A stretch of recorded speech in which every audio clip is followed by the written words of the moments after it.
Ready for a little reggae, I think. Yes. Okay, then let's go.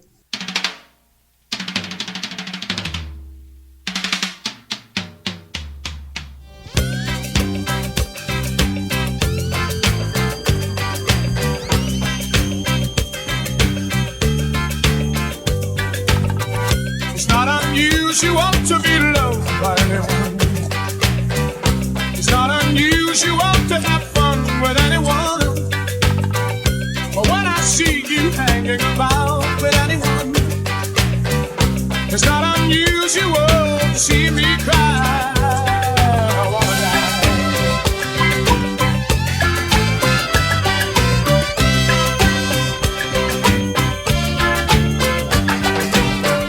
It's not unusual to go out at any time. But when I see you out and about, it's such a crime. If you should ever wanna be loved by anyone, it's not unusual, it happens every day. And it happens all the time.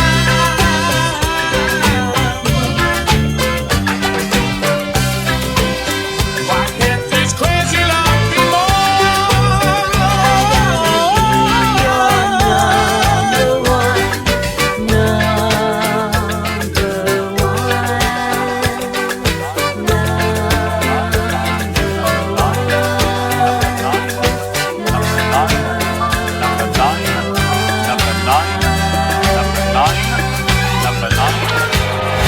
It's not unusual to be mad with anyone. It's not unusual to be sad with anyone. But if I ever find that you've changed at any time, it's not unusual to find that I'm in love with you. Oh, oh, oh, oh, oh, oh, oh,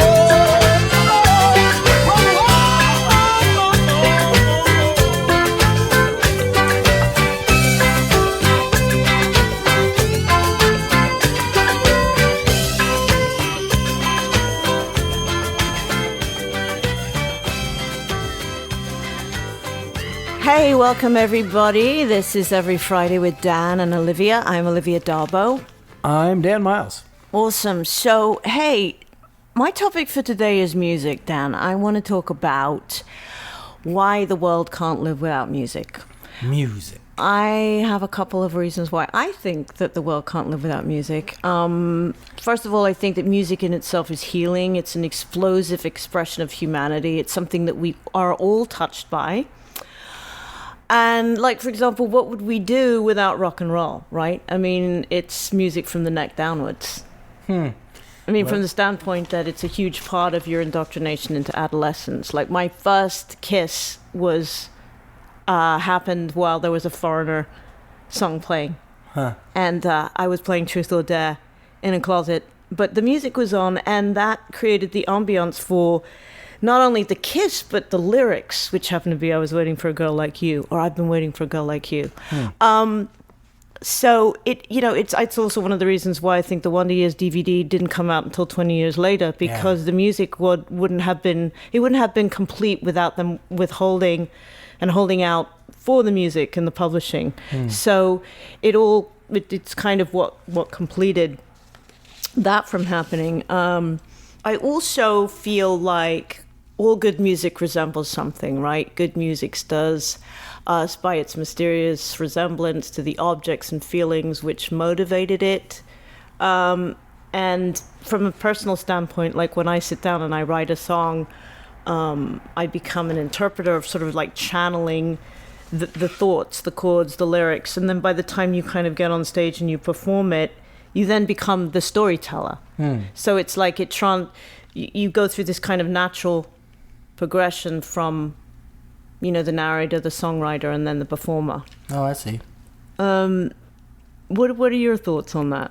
On why we can't live without music? Because if we were to not have music, it's a universal language. First of all, you don't actually need to be able to understand what the lyrics are. When you hear music, it's like it transcends past it having to for you to understand it. It's almost like you understand it without understanding it, even if it's in a language that's not your own. Well, it's just from a personal perspective, before I get to a global one.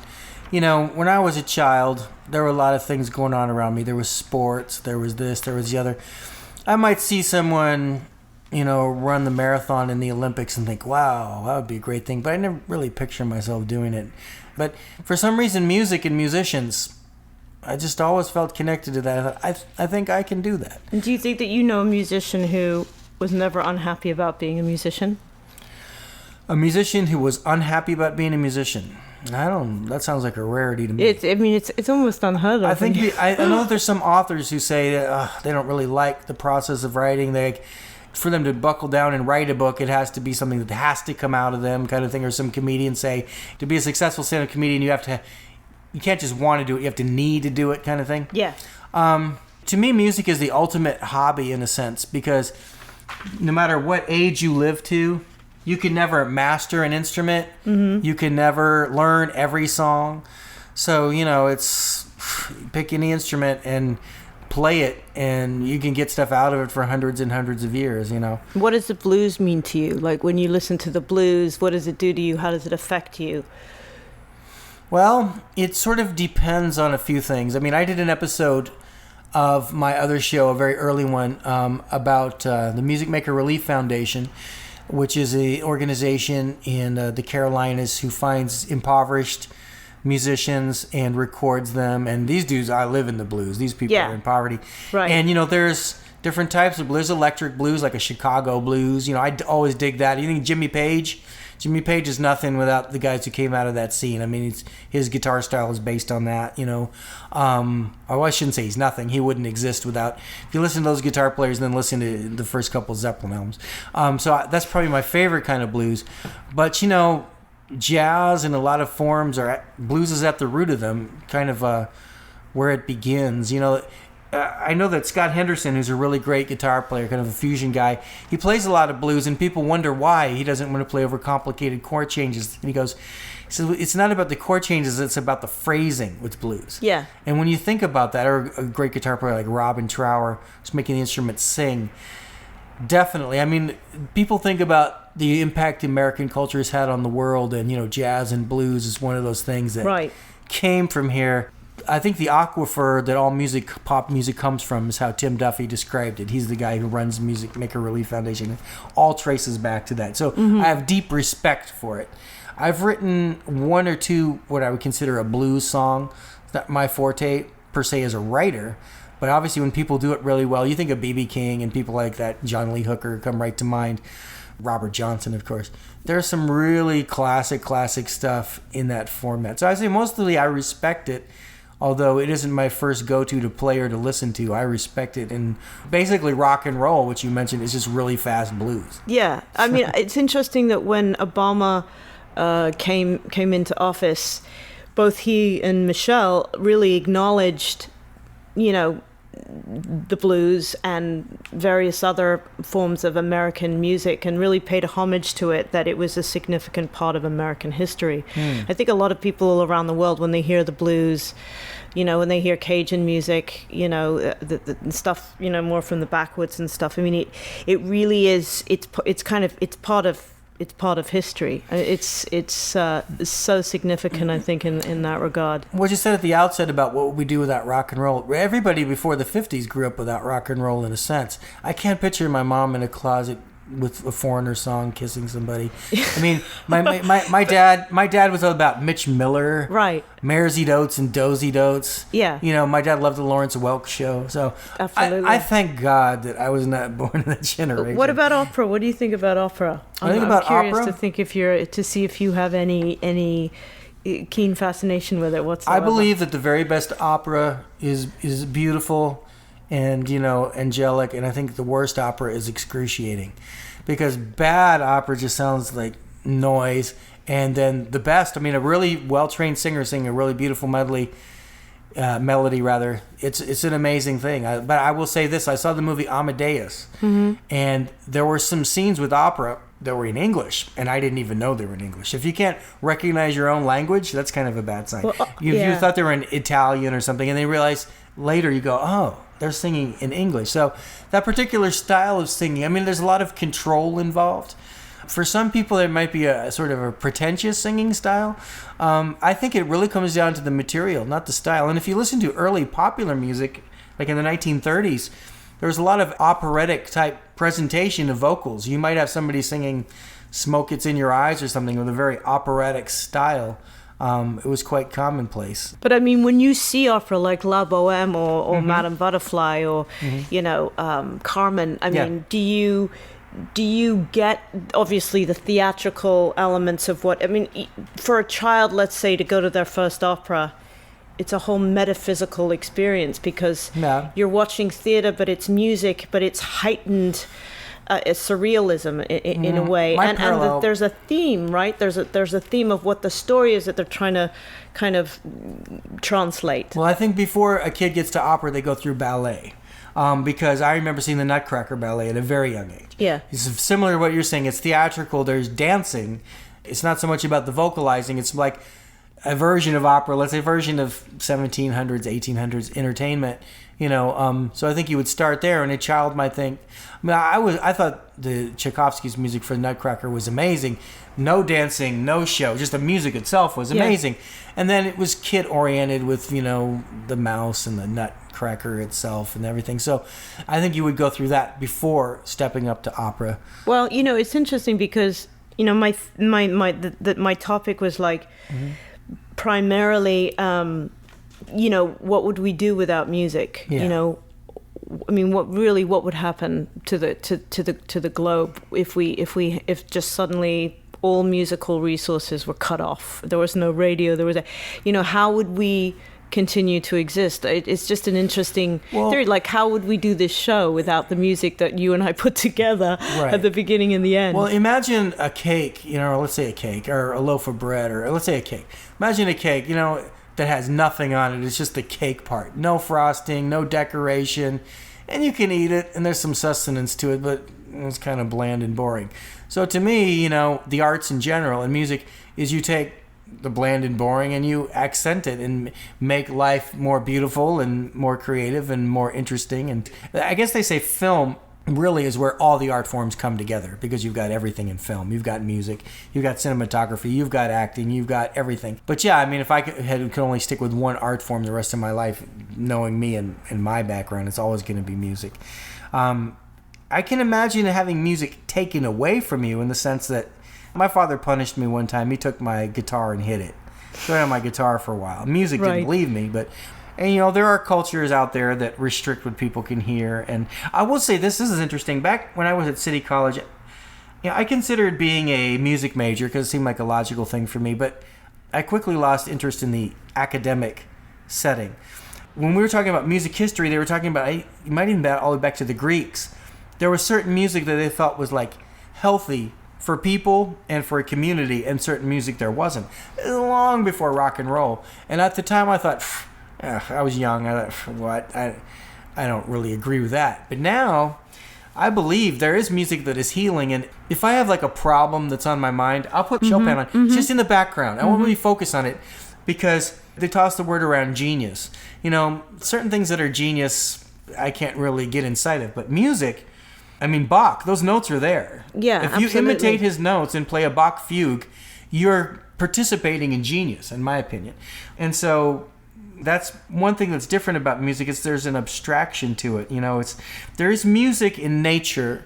If you go outside, Beethoven found it in the woods. Yeah, I think it's very it's connected to. I mean, if you think about Vivaldi and the Four Seasons, and you think about,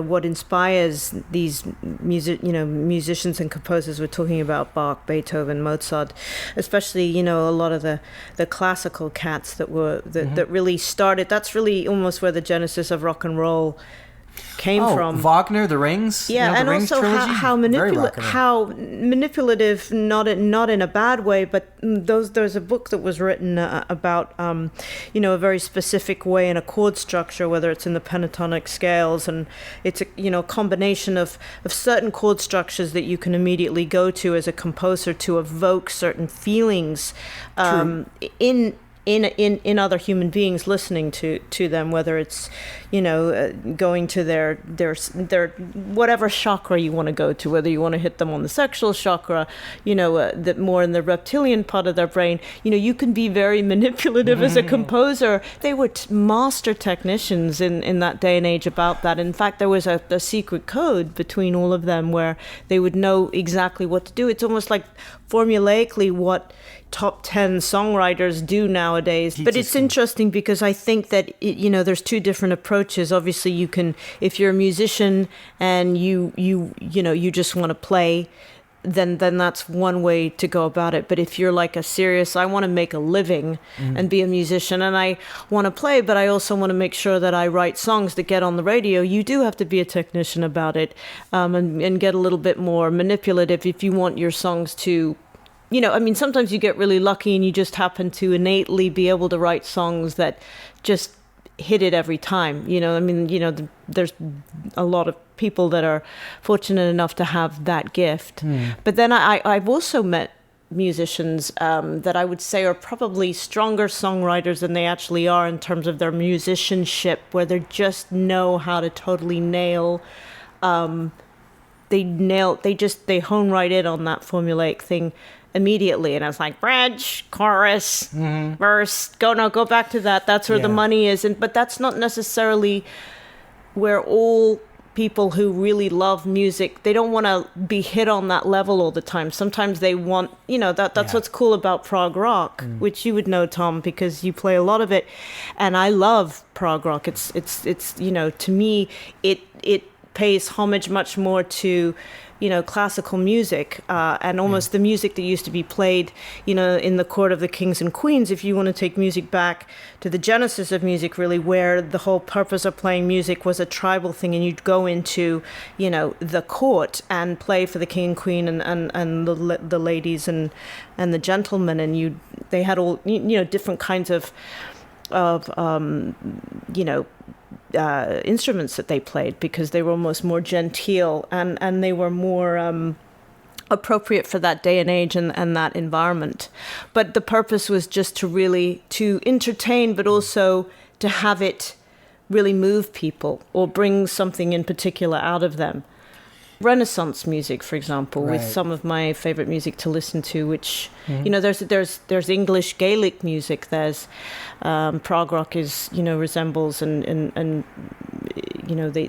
you hear that in a lot of English music that is, well, it's almost like Brit rock Renaissance music that was very popular in the 60s and 70s, that kind of stuff that Nick Drake would play. Or Keith Emerson and Greg Lake said with Emerson, Lake and Palmer, where a lot of other people were drawing off of blues and American forms, they said, well, we're going to draw off the European stuff around them. And that's why, of course, fanfare for the comment, Eric Copeland was an American composer. But I mean, that's why they were doing pictures in an exhibition, for example, and Nut Rocker and different things. They were drawing off of European classical music.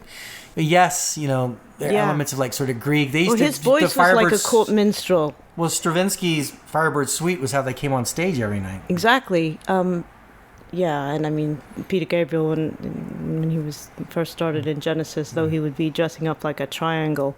Ian Anderson, is it Ian Anderson? Jethro Tull. I mean, he would stand on one leg and played his flute, which was very court minstrel-esque as well. But again, I mean, it's one of those things. Sometimes I think, what's more important if it were to get taken away from us, music or water? They're almost equal in certain ways. I mean, I know that we really actually can't physically live without water. A lot of humans, there's a significant or a sizable number of people who are deaf and who do not have music in the sense we do. Yeah. They can feel rhythm, but they cannot hear melody. And I remember one person saying, you never want to pick and choose, but one person saying he would much rather be blind than deaf. Yeah. Because not the blind is any picnic. And not because he would miss music, but the communication we're having right now. If I was reading your lips, or if you're writing something on a piece of paper, something is lost there. Yeah. Whereas if we all just did the show podcast with our eyes closed, similar experience. I know someone has something to say about this. My stopwatch iPod has died, but we've got to be past the 2-0 mark at this point. Tom at 20. Oh, you're a hoser. Say you better listen to the voice of reason. Yeah. Yeah, indeed. I don't know what to add to this. You guys pretty much covered the gamut. It's. I do think it's interesting. What Olivia was saying about the idea of music being taken away. Yeah. And I think that's really hard to imagine because it is so fundamental to the human experience. And I'm not just talking about, popular music or recorded music or stuff like that, but I mean, music is, of all the art forms, it is, you don't need any tools to create it. Mm-hmm. You can do it entirely with the human body, and you don't need to put a frame around it and have an artifact of it either. You can do it entirely with the human body, create the art, create the experience, and it's happening all the time whether you want it to or not. Your heart's beating, Wow, I love that. All of that, there's a rhythm to the way someone walks. There's a rhythm to the way a bird beats its wings, the tides. All of it is and that's just a foundational aspect. There's, melody and counter melody and all the other stuff, but that's just one type of music even. Yeah. So the idea that of having all of that stripped away is like, is that even still life? Yeah. So it's hard to sort of fundamentally, I know we're all Take the water away and we're all life. we're all getting stoned here. My hands are huge, but I'm just saying that's why it's kind of a weird fundamental question to sort of ask. Like, could we live without it? I don't know if we could as a species. Theater is kind of the same way in that you don't need any tools to do it and you don't need an artifact of it at the end. Mm-hmm. But music also bypasses the intellect. It does. And that's not it can utilize the intellect, but it doesn't have to. And there's nothing else out there that's like that. So that's my take on the whole thing. Well, I mentioned Mark Bonilla when we were talking about writer's block. He also said you want your music to go from your heart to your hand and bypass your head, if possible. Yeah. That supposedly the genesis of rhythm came from a lightning bolt. I was having a conversation with an amazing composer at one stage, and we were just kind of breaking down like where rhythm came from, because you're talking about like a heartbeat, and that it's kind of innately in us. So if you think way back when, if that really were to be the case, that lightning struck and suddenly somebody in some far off land, said, oh my God, that has a rhythm. I want to emulate that. I'm going to pick up this stick and make that happen. And that stick happened to then lead to creating a drumstick or something that led to creating an instrument. I mean, if you think about the piano, what the piano to me is able to communicate is, the subtlest universal truths by means of wood, metal, and vibrating air. It's kind of ironic. It's when you think about how the people who go about making musical instruments, what makes them put what together to make what sound, they have to have an understanding of music too. And what a great invention the pianoforte was, because it's called a pianoforte because it can be loud or soft. Before that, you had a harpsichord, which was like one thing, and Bach in his life never saw a piano. Such a cool instrument. So he had strings so he could have sustain. He had organ so he could have sustain. But a keyboard was a harpsichord. That's where there's a lot of trills in his music to keep a note going. Right. They'll get into my nerdery here. That's what we're here for. There's a book. There's a nerd at 20. A science fiction tome called Dirk Gently's Holistic Detective Agency by Douglas Adams, he of the Hitchhiker's Guide to the Galaxy fame.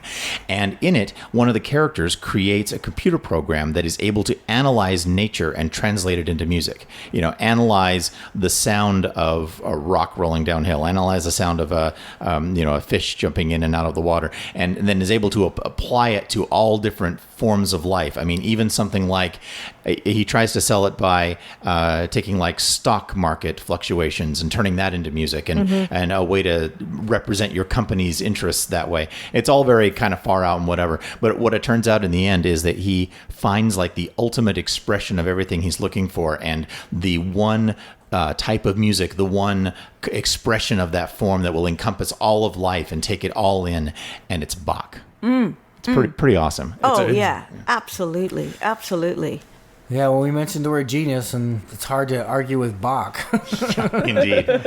And also, one other thing that I thought about when you were talking about some music being good or bad, or the physical effect that certain chords and things have on people, I wanted to ask Olivia specifically, did you ever get trained in that idea that the cadence of your voice when you're speaking a line is the difference between a happy or sad cadence? Well, I was doing some Shakespeare once, and the director was all about like, okay, you want to be melancholy on this line, so speak in a minor interval when you get to the end of the couplet. Yeah, definitely. I mean, one of the things that I think that, with trial and error that you gain over time as a musician or an actor, because I mean, if you think about Leonard Cohen, when he whispers, when he speaks, or when he wants to really go down there when I was, when he just wants to murmur.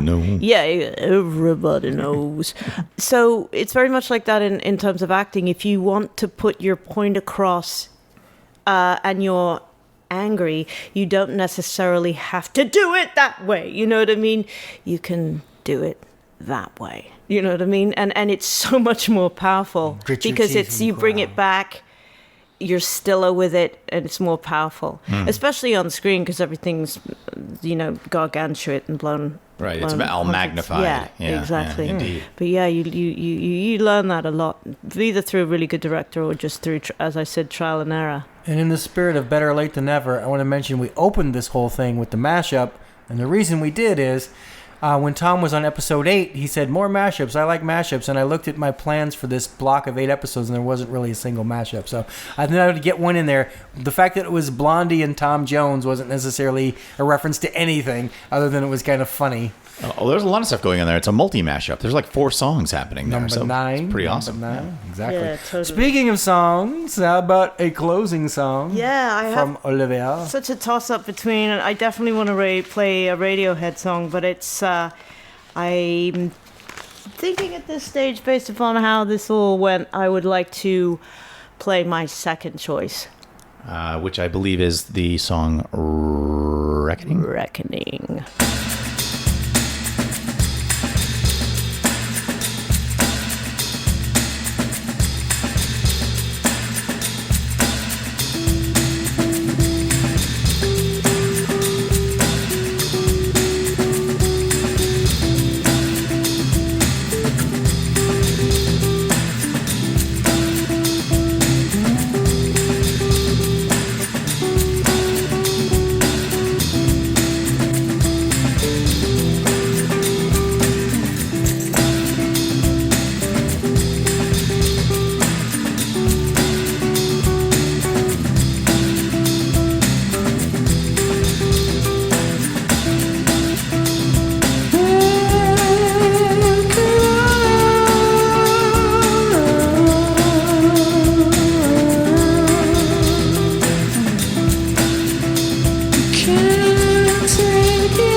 Because we say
Wow, that's like that group Radiohead. To me, they just never cease to amaze me, and I think to me they really personify a group who's had the advantage of really having great classical training. Also very Musicianship. soulful, though. Oh, soulful, but that's what makes it so powerful, and subsequently will then continue to just keep them timeless, until the end of time, because, they've kind of got it all, and because they've got it all, they've got all of that training to back them up, and the soul, they have this eternal freedom, and I don't think I've ever seen a group other than them play together that has such an incredible brotherhood. Jackson 5 had a lot of brotherhood in that band.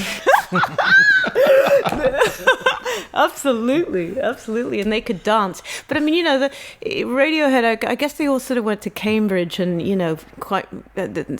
supposedly, they all talk sort of, they're quite proper, but it's very soulful. It's spiritual to me, their music. I mean, their second to last album, it really had this sense of kind of coming together. It's just harmonically so sound, and it was like chakra music to me.